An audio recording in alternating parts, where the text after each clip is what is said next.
Hi friends, இன்றைக்கி வீடியோவில் குக்கரில் 4 விசில் விட்டால் போதுங்க. நல்லா சூப்பரான மணக்க சுவையான ஒரு சைட் டிஷ் ரெசிபி எப்படி பண்ணலான்றதான் பார்க்க போகிறோங்க. இது வந்து இட்லி தோசைக்கு அவ்வளோ அருமையாக இருக்கும். கத்திரிக்காய் கடையல் எப்படி பண்ணலான்றது பார்க்கலாம். இந்த கத்திரிக்காய் கடையல் செய்கிறதுக்கு ஸ்டவ்வில் ஒரு குக்கர் வச்சுக்கலாங்க. இதில் நாட்டு தக்காளியாக நல்லா பழுத்த தக்காளியாக ஒரு 4 தக்காளி எடுத்துக்கலாம். இது கூடவே 5லேருந்து 6 பல்லு பூண்டு, 2 பெரிய வெங்காயம், நல்லா பெரிய சைஸ் உருளைக்கிழங்கா ஒரு உருளைக்கிழங்கு எடுத்திருக்கேன். மீடியம் சைஸாக இருந்துச்சுன்னா 2 எடுத்துக்கோங்க. தோலோடவே போட்டுக்கலாம். இது கூடவே ஒரு 350 கிராம் அளவுக்கு கத்திரிக்காய். எந்த வெரைட்டி கத்திரிக்காயாக இருந்தாலும் இந்த கடையில் செய்யும்போது நல்லா டேஸ்ட்டாகவே இருக்கும். கத்திரிக்காய் போட்டுட்டு இப்போ இதில் 1 கப் அளவுக்கு தண்ணி ஊற்றிக்கலாம். அதிகமாக தண்ணி சேர்க்க வேண்டாம். இது கூட இப்போ ஒரு அரை டீஸ்பூன் அளவுக்கு மஞ்சள் தூள், 2 ஸ்பூன் அளவுக்கு சாம்பார் தூள், நல்லா 2 டேபிள் ஸ்பூன் சேர்த்துக்கோங்க. நம்ம காரத்துக்கு வேறு எதுவும் சேர்க்கலை. இது கூடவே 1.5 ஸ்பூன் அளவுக்கு கல்லுப்பு, இது எல்லாத்தையும் சேர்த்துட்டு நல்லா கலந்து விட்டுக்கோங்க. நான் இன்றைக்கி வந்து இந்த கத்திரிக்காயை கொஞ்சம் வந்து பச்சை கலர் இருக்குது அப்படின்றனால நான் பச்சை மிளகாய் எதுவும் சேர்க்கலை. உங்களுக்கு பச்சை மிளகாயோட டேஸ்ட்டு பிடிக்கும் அப்படின்னா இது கூட ஒரு 3 பச்சை மிளகாய் சேர்த்துக்கோங்க. இது எல்லாத்தையும் சேர்த்துட்டு தேவைப்பட்டால் கொஞ்சம் மட்டும் தண்ணி விட்டுக்கோங்க. இப்போ இந்த குக்கர் வந்து மூடி வச்சிடலாம். 3லேருந்து 4 விசில் விட்டு எடுத்துக்கலாம். சரியாக 4 விசிலில் நல்லா சூப்பராக எல்லாமே வெந்துடும். இது வேகிறதுக்குள்ளார இதுக்கான தாளிப்புக்கு ரெடி பண்ணிடலாம்.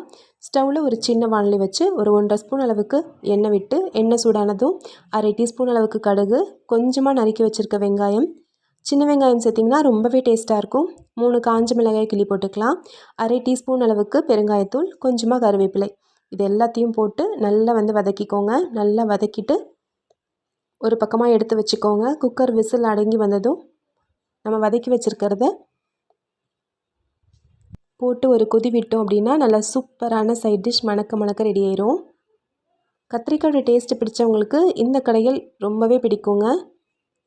மோஸ்ட்லி இது எல்லாருக்குமே தெரிஞ்ச கடையில் ரெசிபி தான். ஆனாலும் இதில் உள்ள உருளைக்கிழங்கு சேர்க்குறது, அதே மாதிரி இந்த மாதிரி தாளிப்புக்கே வந்து வெங்காயம் சேர்த்து செய்யும்போது இதெல்லாம் டேஸ்ட்டை வந்து அதிகப்படுத்தி கொடுக்கும்.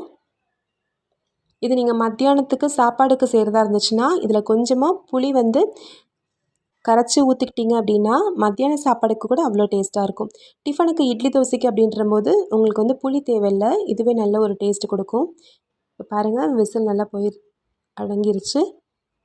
எடுத்து நல்லா இந்த மாதிரி மசிச்சு விட்டுக்கலாம். 4 விசில் விட்டனால நல்லாவே வெந்திருக்கும். நல்லா இந்த மாதிரி மசிச்சு விட்டுட்டு ரொம்ப கெட்டியாக இருக்க மாதிரி இருந்துச்சுன்னா கொஞ்சம் தண்ணி விட்டுக்கலாம். நல்லா மொறுன்னு தோசைக்கும் இட்லிக்கும் அவ்வளோ ஒரு சூப்பரான காம்பினேஷனாக இருக்கும். இப்போ நம்ம ரெடி பண்ணி வச்சுருக்க அந்த தாளிப்பு இதோட சேர்த்துடலாம். கொஞ்சமாக தண்ணி விட்டுக்கிறேன். தண்ணி விட்டு நல்லா ஒரு கொதி வந்ததும் ஸ்டவ் ஆஃப் பண்ணி இறக்கிட்டோம் அப்படின்னா மணக்க சூப்பரான கத்திரிக்காய் கடையல் ரெடிங்க. இறக்கிறதுக்கு முன்னாடி கடைசியாக பொடியாக நறுக்குன்னு கொத்தமல்லி தழை சேர்த்துட்டு இறக்கிடுங்க.